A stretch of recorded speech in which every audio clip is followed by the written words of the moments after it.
Hai, jumpa lagi dengan Rain Asia. Kali ini kita akan sedikit belajar tentang bagaimana cara merangkai rangkaian listrik paralel untuk persiapan ujian praktek IPA. Nah, mari kita perhatikan. Ini adalah rangkaian dari listrik paralel. Kita lihat di sini ada baterai. Kemudian di sini ada saklar, S itu saklar ya. Ada dua saklarnya di sini. Kemudian ini adalah lampu dilambangkan dengan L. Nah, perhatikan. Keistimewaan atau salah satu ciri khas yang paling menonjol pada rangkaian paralel ada percabangan di sini. Ada percabangan di sini dan di sini. Nah, percabangan ini ya. Ini dari sini ke sini dan dari sini ke sini. Jadi ada pertigaan begitu kalau jalan ya. Nah, di sini juga ada pertigaan. Disinilah letak cabangnya. Ini adalah ciri khas dari rangkaian paralel, yaitu memiliki cabang atau percabangan.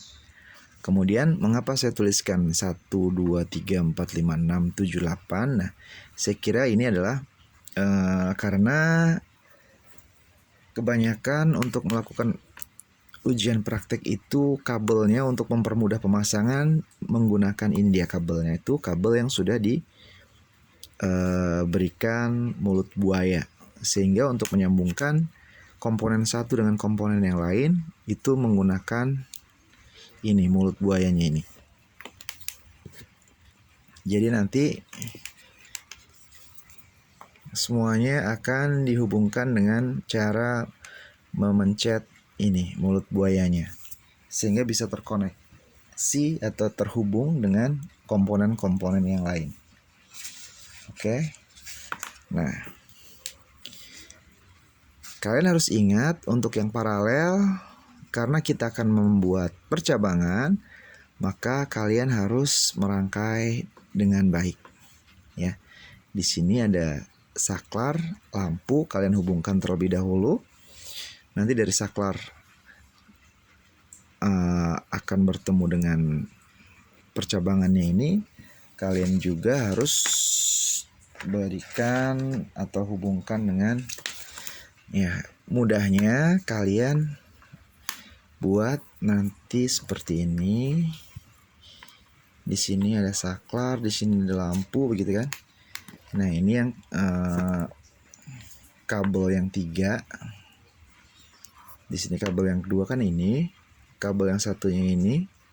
Nah, kemudian buat lagi seperti tadi, ya. Ini ada saklar, ada lampu, ya. Jadi ini adalah kabel 4. Di sini ada saklar, di sini ada kabel 5 nih. Kemudian ada lampu, dan ini kabel 6-nya. Baru kemudian dihubungkan dengan sumber daya atau kita menggunakan baterai di sini. Nah, ini dia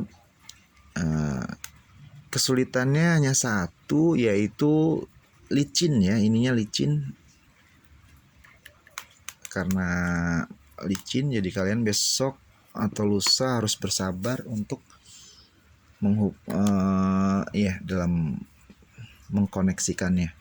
Nah, kemudian kalau sudah, ini kan nanti akan dijadikan percabangannya nih, pertigaannya. Ini kabel 6, ini kabel 6, ini kabel 3. Kita sambungkan 3 dan 6. Ya. Kesulitannya satu, itu agak licin. Ya. Nah, licin.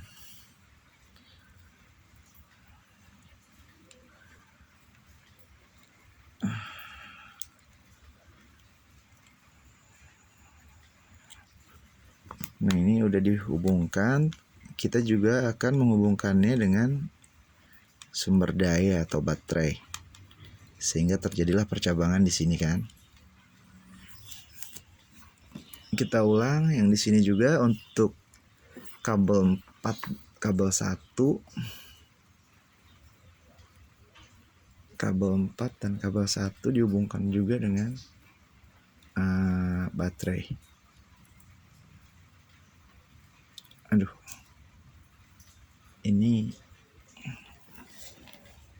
licin sekali.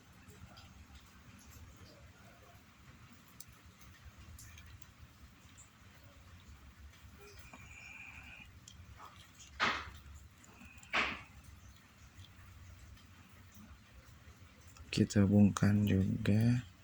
Nah, ini dia. Ada yang oke, sudah menyala. Ini rangkaian paralel. Ini karena kabelnya kepanjangan jadi agak ini ya, agak dilihatnya kurang enak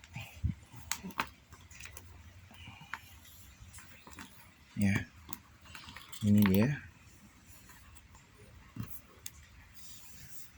Nah, salah satu keistimewaan dari rangkaian paralel, kelebihan dari rangkaian paralel itu ketika satu saklar dimatikan, itu lampu yang lain masih tetap nyala. Oke? Ketika saklar yang satu dimatikan, lampu yang lain masih tetap menyala.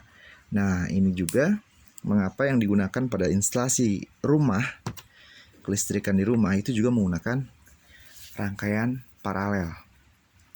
Ya, jadi ketika kita akan masuk kamar mandi, kita menyalakan lampu kamar mandi, kemudian setelah selesai kamar mandi kita mematikannya kembali. Sementara listrik yang lain tetap menyala kan. Nah, seperti itu. Kemudian keistimewaan yang kedua atau kelebihan yang kedua adalah nyala lampu lebih terang. Ya, pada rangkaian listrik paralel, lampu yang menyala itu lebih terang dibandingkan dengan pada rangkaian seri. Jadi sedikitnya kamu harus bisa menjelaskan dua kelebihan paralel dan dua kekurangan paralel. Kekurangannya yang pertama, rangkaiannya rumit ya, terlihat rumit karena ada percabangan ya, jadi terlihat rumit gitu kan, rumit lah gitu. Kemudian yang kedua, dibutuhkan kabel yang banyak sehingga boros kan. Nah, itu dia. Jadi kekurangannya rangkaiannya rumit dan boros kabel. Sementara kelebihannya nyalanya lebih terang dan ketika lampu dimatikan, saklar yang satu dimatikan untuk mematikan lampu itu, maka lampu yang lain tetap nyala gitu. Oke, saya kira itu, dan ini gambar yang harus kalian hafalkan atau kalian pelajari. Ingat, kesulitannya ada di menghubungkan mulut buaya ini karena karetnya itu licin ya,